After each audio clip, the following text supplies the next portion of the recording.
हाँ जी, नमस्कार। आज हम पढ़ने वाले हैं क्लास 12 का जो द लास्ट लेसन है अल्फोंसो डुडे के द्वारा, उसको हम पढ़ने वाले हैं। तो देखिएगा, जैसे ये जो आपके पास जो लेसन है, उस लेसन में हम देख रहे हैं द लास्ट लेसन अल्फोंसो डुडे के द्वारा, ठीक है। तो देखिएगा, इसमें जो स्टोरी है वो क्या है, the last lesson by Alphonse Daudet एक वाइटल नैरेटिव कहानी है जो किसके विरुद्ध है, युद्ध के कारण जो परिणाम आते हैं उसमें, जिसमें क्या है, उसके बाद इंपॉर्टेंस दर्शाई गई है किस प्रकार से एक मदर टंग जो है और कल्चरल आइडेंटिटी के बारे में, ठीक है।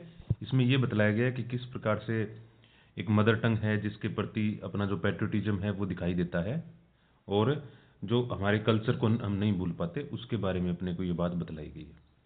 यहाँ पे जो करेक्टर है और उसके रोल्स हैं और क्या क्या बातें हैं वो हम देखते हैं अब आगे।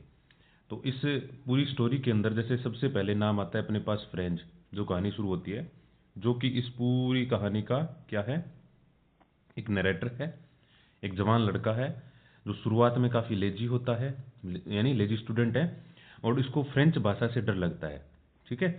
और उसका जो टीचर है मिस्टर हेमल, वो काफ़ी स्ट्रिक्ट टीचर है। जो मिस्टर हेमल क्या है, फ्रेंच भाषा का एक मास्टर है।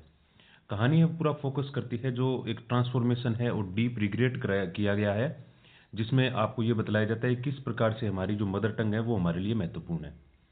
फिर आता है मिस्टर हेमल, जो स्कूल मास्टर है, ठीक है। और ये क्या करता है, अपनी टीचिंग जो करवाता है कहाँ पे, एक स्कूल में करवाता है। कितने सालों से करवा रहा है, 40 सालों से। काफ़ी डेडिकेटेड है और इमोशनल टीचर है, जो यहाँ पर जो फ्रेंच भाषा जो है उसके लिए ये काफ़ी पैट्रियोटिज्म शो करता है, ठीक है। कल्चरल आइडेंटिटी दर्शाता है और बतलाता है बच्चों को कि किस प्रकार से नए जो रूल्स आएंगे वो आपके लिए नुकसानदेह होंगे। और काफ़ी स्ट्रिक्ट होता है ये, लेकिन काफ़ी जैसे दुखी है क्योंकि अपनी ड्यूटी छोड़ के जा रहा है, ठीक है। ये कब, जैसे अपने आगे बात देखेंगे इसमें। फिर इसके बाद बात आती है कि जो गांव के कुछ एक ओल्ड हसर है, जो गांव का एक बूढ़ा आदमी है, इसके साथ कई सारे अन्य विलेजर्स हैं, वो क्लासरूम के एंड में जो बैठ जाते हैं, ठीक है, और अपनी रिस्पेक्ट देते हैं मिस्टर हेमल के लिए।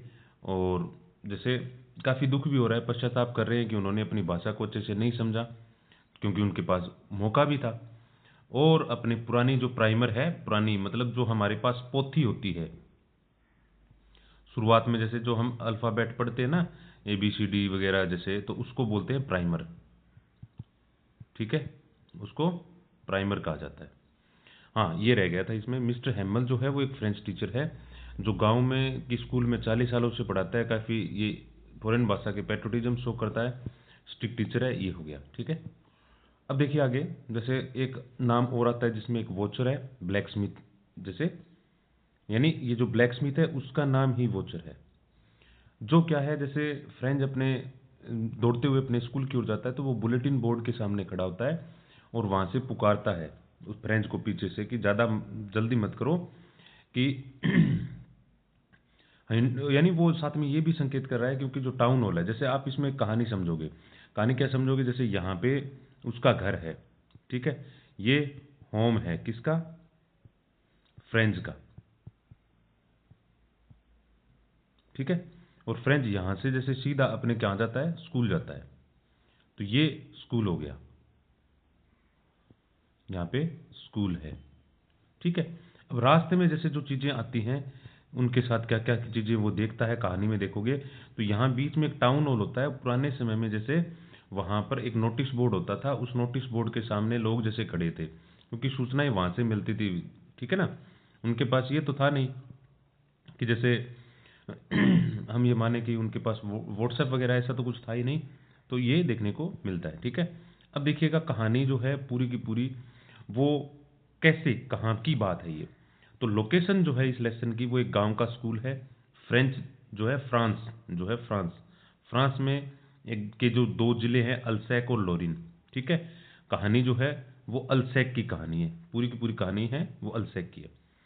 टाइम जो है इसमें वो बतलाया गया है जिस फ्रेंच लेसन में, जो फ्रांसो पर्शियन वॉर हुआ था 1870 टू 71, जैसे 1870-71 में। और कहानी की जो डेट है वो मोमेंट बतलाती है किस प्रकार से फ्रेंच भाषा जो है और उसकी जो संस्कृति है उसको दबाया गया था शासन के दौरान, ठीक है। अब देखो जैसे आगे बात करें, बैकग्राउंड जो है इसमें वो क्या है, कन्फ्लिक्ट, यानी जैसे विरोधाभास चल रहा था किसका, फ्रांस को हरा दिया गया था पर्सा के द्वारा, यानी पर्सा नाम का एक देश था, उसने फ्रांस को हरा दिया था, और पर्सा जो है उसकी सेना को लीड करा था बिस्मार्क, ठीक है ना। जैसे आधुनिक जो जर्मनी, पोलैंड और ऑस्ट्रिया जो है ना, वो हिस्सा इसमें आता है, ठीक है। और फ्रांस और पर्शियन वॉर जो था वो 1870-71 में हुआ था, यानी 1870 या 71। परिणाम ये हुआ कि फ्रांस के जो दो जिले अल्सैक और लोरिन वो कैप्चर कर लिए गए थे, किसके द्वारा, पर्सा के द्वारा, ठीक है ना। तो पर्सा के द्वारा, तो पर्सा के हाथों में चले गए। फिर उसके बाद ऑर्डर ये आया, ऑर्डर क्या था कि बर्लिन से ऑर्डर आता है कि जो बर्लिन क्या था, जो पर्शियन कैपिटल थी, यानी किसकी, पर्सा की राजधानी थी, कि जैसे केवल जर्मन जो है वो पढ़ाई जाएगी, कहाँ के, अल्सैक और लोरिन के स्कूलों में अगले दिन से। और ये जो मूवमेंट था कि जो फ्रेंच टीचर मिस्टर हेमल है उसको छोड़ना पड़ा, और हेमल जो थे वो अपनी क्लास में अपना फाइनल लेसन है दे रहे थे उस दौरान, ठीक है। तो ये बात आपके सामने आई। अब देखो, जैसे पहले कौन सी भाषा थी वहां पे, फ्रांस, यानी फ्रेंच भाषा थी, फ्रांस में फ्रेंच भाषा थी, और फिर आई जर्मन। तो एबीसीडी की बात करोगे तो एफ पहले आता है, तो पहले फ्रेंच और बाद में जर्मन, ठीक है। उसके बाद जैसे कहानी जो है वो जैसे चलती है इसमें, तो इवेंट्स क्या क्या थे। इवेंट्स है कि फ्रेंच जो है वो हेजिटेट होता है शुरुआत में, जो नरेटर है वो स्कूल देरी से जाता है, डर लगता है उसे कि उसके टीचर है उसे डांटेंगे। और हेमल जो है, उन्होंने कहा था, क्यों, क्योंकि उनको जो लेसन दिए थे किस पर, पार्टिसिपल पे, वो फ्रेंच को याद नहीं थे, इसलिए वो सोचता है कि चलो आज स्किप कर देते हैं, लेकिन फिर भी वो रेसिस्ट कर देता है, मतलब स्कूल जाता है। बुलेटिन बोर्ड के सामने जैसे उसे वोचर मिलता है, तो वो देखता है कि जैसे उस दौरान जैसे बुलेटिन बोर्ड पे के सामने जब फ्रेंच वहां से गुजरा, तो उसने देखा कि काफ़ी भीड़ है टाउन हॉल के बुलेटिन बोर्ड के सामने, जहाँ पे वो एकमात्र सोर्स था बैड न्यूज़ के लिए, क्योंकि लॉस्ट बैटल थे, मिलिट्री ऑर्डर्स मिल रहे थे। और वहाँ पे जो वोचर है, वोचर नाम है उसका, और WACHT, का ध्यान रखना, टी लास्ट मारा ऐसे ही यहाँ पे, ठीक है। तो वो उसे कहता है कि डोंट गो सो फास्ट बब बब, यानी बॉय जैसे, you will get your school in plenty of time. तो ये बात वो बोलता है कि ज़्यादा जल्दी मत करो ऐसे। फिर क्या है, एक अनजानी सी चुप्पी थी। क्लासरूम जो जनरली होता है, स्कूल जो होता है, काफ़ी वहाँ पे शोर शराबा होता है, लेकिन यहाँ पे सब कुछ क्वाइट था, जो काफ़ी बसलिंग नॉइज ऑफ डेस्क वगैरह ऐसा कुछ भी नहीं था। और मिस्टर हेमल थे, उन्होंने नई पोशाक पहन रखी थी, ग्रीन कोट और रफल्ड जो शर्ट थी, वो ऐसे इंस्पेक्शन के दिनों में वो बेसिकली पहना करते थे। अब फिर क्या है, गांव के लोग भी आते हैं, जो सामान्य नहीं आते, गांव के बड़े लोग हैं, जिसमें बूढ़ा असर भी था, चुपचाप पीछे की बेंचेज में बैठे थे वो लोग। फिर आता है जैसे अनाउंसमेंट भी होता है, कि भी अनाउंसमेंट क्या था, जैसे हेमल जो है वो बड़े गंभीर और जेंटल टोन में कहता है कि ये उसका लास्ट लेसन है, और अब ऑर्डर आया है बर्लिन से कि आपको अगले दिन से जर्मन पढ़ाई जाएगी। फिर क्या होता है कि रिग्रेट होता है फ्रेंच को, ठीक है। किस बात का रिग्रेट करता है फ्रेंच जो है, वो कहता है, जैसे ये रियलाइज करता है कि वास्तव में जो ट्रू मीनिंग होता है ना, ट्रू मीनिंग होता है किसका, नोटिस करता है कि जैसे बुलेटिन बोर्ड पे जो लोग थे वो क्यों इकट्ठा हुए थे, उसे आज फिर वो क्या है पता चलता है कि भाई कैसे वो लोग इकट्ठा थे, क्यों उसने फिर खुद को भी ऐसे रिग्रेट होता है कि क्यों मैंने अपनी भाषा को अच्छे से नहीं सीखा, ये सारी बात। और जो लेसन है, जो अपना अंतिम लेसन देता है, काफ़ी बहुत ही अच्छे तरीके से, काफ़ी पैशनेट लेसन था, ग्रामर पर, राइटिंग पर, फ्रेंच को सबसे ब्यूटीफुल कहते हैं, जो लेसन कौन, मिस्टर हेमल देते हैं अपना लास्ट। और फ्रेंच को वो काफ़ी ब्यूटीफुल, क्लियरेस्ट और लॉजिकल लैंग्वेज कहते हैं इन द वर्ल्ड में। अपना गिल्ट भी शो करते हैं कम्युनिटी का, और ये पैट्रोटाइजिंग प्रियोरिटाइजिंग करते हैं कि जैसे जो अन्य चीज़ें थी उनको हमने प्रायोरिटी दिया था बजाय अपनी भाषा को सीखने के लिए, तो ऐसे वो गिल्ट भी होता है उनको। मुख्य जो की पॉइंट है इस लेसन के, वो देखिए, अपनी आइडेंटिटी, यानी यहाँ पे ये बताया कि किस प्रकार से हम फ्रेंच भाषा, मतलब उन्होंने जो अपनी भाषा है उसको खोना, तो भाषा का मतलब यहाँ पे उन्होंने आइडेंटिटी, कल्चर और फ्रीडम की बात कर रहे हैं। किस कारण से, क्योंकि पर्शियन रूल जो है वो अप्लाई हो गए। और जैसे प्रिक्रेस्टिनेशन, मतलब टालम टोल करना कोई बात को, तो ब्लेम करता है पूरी कम्युनिटी को, खुद को भी कहता है कि जैसे भाषा को सीखना है वो दूसरी बातों में टालम टोल कर रहे हैं, काफ़ी लेट हो गया। और फ्रेज भी कहता है, that's the great trouble with Alsace and Lorraine, she always puts off learning till tomorrow. तो सी का मतलब अपनी जो मदरलैंड होती है उसके लिए हम सी का प्रयोग करते हैं। जैसे हम भारत के लोग हैं तो भारत माता बोलते हैं, तो माता के लिए जैसे सी। तो अपने देश जो है वो हर बात को कल पे टाल देता है।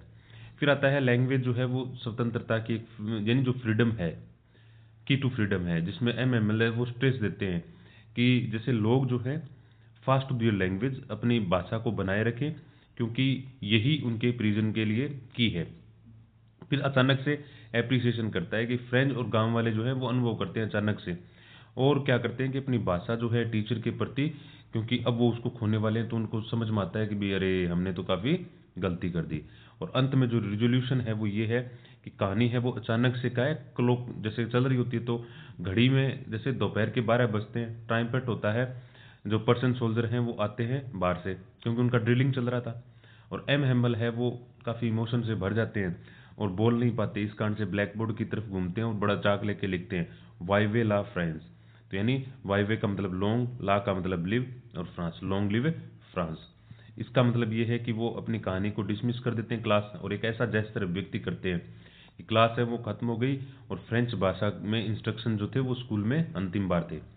फिर जैसे हम ये देख लेते हैं कि इसमें जो कहानी है वैसे आपको समझ में आ गई कि एक फ्रेंच का गांव का एक स्कूल है, प्रशा, जैसे उसको कैप्चर्ड कर लिया गया प्रशा के द्वारा। फ्रेंच जो है वो देखता है कि उसका अध्यापक है मिस्टर हेमल, वो अपना अंतिम लेसन दे रहा है, क्योंकि बर्लिन से ऑर्डर आ गया। काफ़ी शॉक्ड है वो। फ्रेंच जो है वो रिग्रेट करता है अपनी भाषा को नहीं सीखने के लिए, और फिर वो पैशनेटली प्रेजेज करता है फ्रेंच भाषा की, कौन, मिस्टर हेमल, और कहता है कि ये फ्रीडम जैसे की टू फ्रीडम है जो फ्रेंच है वो, और उसके लिए कहता है वाई विला फ्रेंच। इसके साथ हमारा लेसन जो है ये दी एंड होता है। Thank you very much.